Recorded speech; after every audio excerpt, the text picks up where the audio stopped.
দেখো খুব সুন্দর কাঁচা খাবার মধ্যে পুরো পদ্ম পাতা ফার্স্ট টাইম খাবো। দাঁড়িয়ে আছি ব্যারাকপুর স্টেশনে।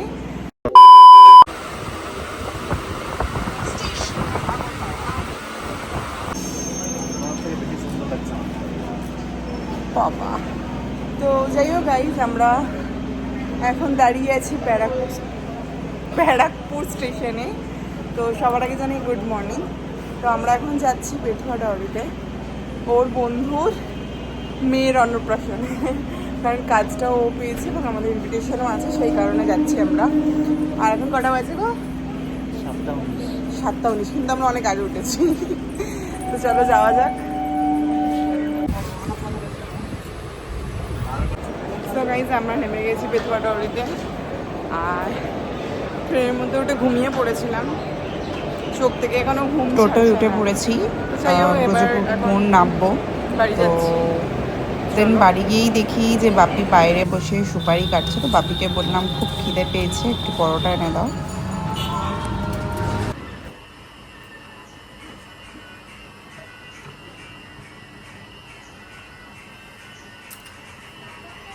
তো গাইজ দেখতেই পাচ্ছি আমার মুখের অবস্থা খুব বাজে হয়ে গেছে, আর আমি এসে চেঞ্জ করে ভীষণ গরম ছিল।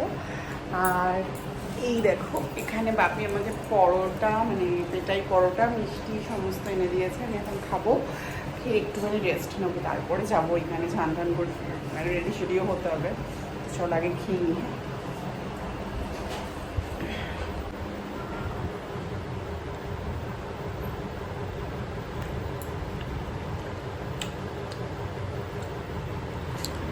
যেহেতু ও ওখানে ছিল সেই কারণে ভিডিও করে দেওয়ার মতন কেউ ছিল না, তো আমি একেবারে রেডি শেডি হই তোমাদের সামনে চলে এসেছি। তো বলো কেমন লাগছে আমাকে। সো গাইজ বেরিয়ে পড়েছিলাম, অনেকটা লেট হয়ে গিয়েছিল। তো দেন ফাইনালি বাড়ির থেকে একটু কাছেই ছিল, সেই কারণে খুব একটা সমস্যা হয়নি। আর ও দেখো আমার ভিডিও করে দিচ্ছিল।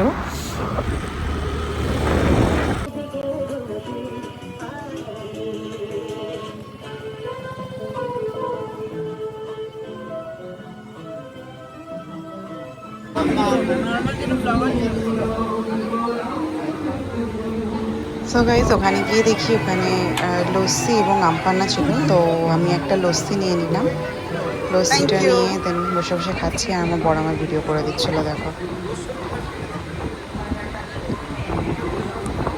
তো তারপর পুচকুটার কাছে গিয়ে দেখি তো পুচকুটা খুবই কান্নাকাটি করছে, একদমই চুপ করছে না। যতই হোক কত লোকজন ছিল সেই কারণে ওর একদমই ভালো লাগছিল না, আর তার মধ্যে যা গরম।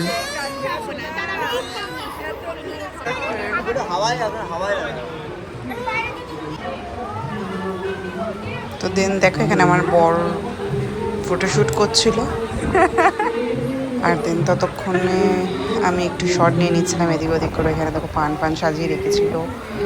তো এবার চলে এসেছিল ওর আশীর্বাদ পালা। তো এখন হচ্ছিল ওইখানে আশীর্বাদ, আর ও তো বেশ মজা করেই একটু একটু করে খাবার খাচ্ছিল দেখো।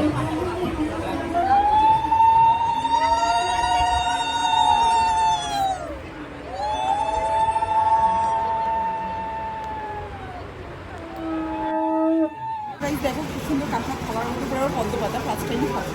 তো দেখো কী কী খাচ্ছি সেগুলো তোমাদের। তো সবার প্রথমে ডিমের টেবিল দিয়েছিল, যেটা আমার খাওয়া হয়ে গেছিলো। আর পাতের মধ্যে দেখো ভাত, ডাল, তরকারি এইসবই ছিল। আর আমার বরকে দেখো কিরমভাবে দেখছে আমাকে। কেন দেখছো? আর ফ্রাইড রাইস, চিকেন কষা, মাটন কষা সমস্তই ছিল। আর আমি মাটন তো একদমই খাই না, মুখেই ছোঁয়াই না আর কি বলা যায়। তো চিকেনটা একটু আধটু যা খাই তাও একটু নিয়েছিলাম। আর যেহেতু আমি খুব বেশি কিছু মিষ্টি ফিষ্টি খাই না বলে সেই কারণে সেসব কিছু দেখাতে পারিনি তোমাদেরকে।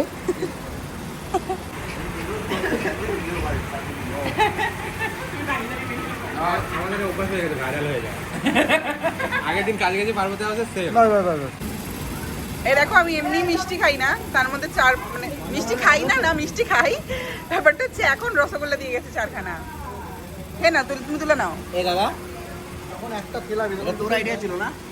তোর আইডিয়া ছিল না? এই রসগোল্লাটা তোলো। আমি একটা কিছু কিনি, দারুণ হয়েছে এটা।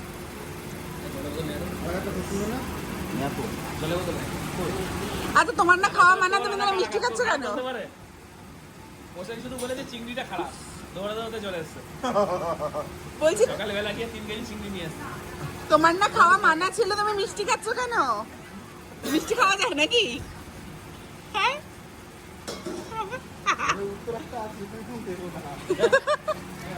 জলটা দিয়ে আমায় দেখো এটি কি দিশে গেছে যাচ্ছ?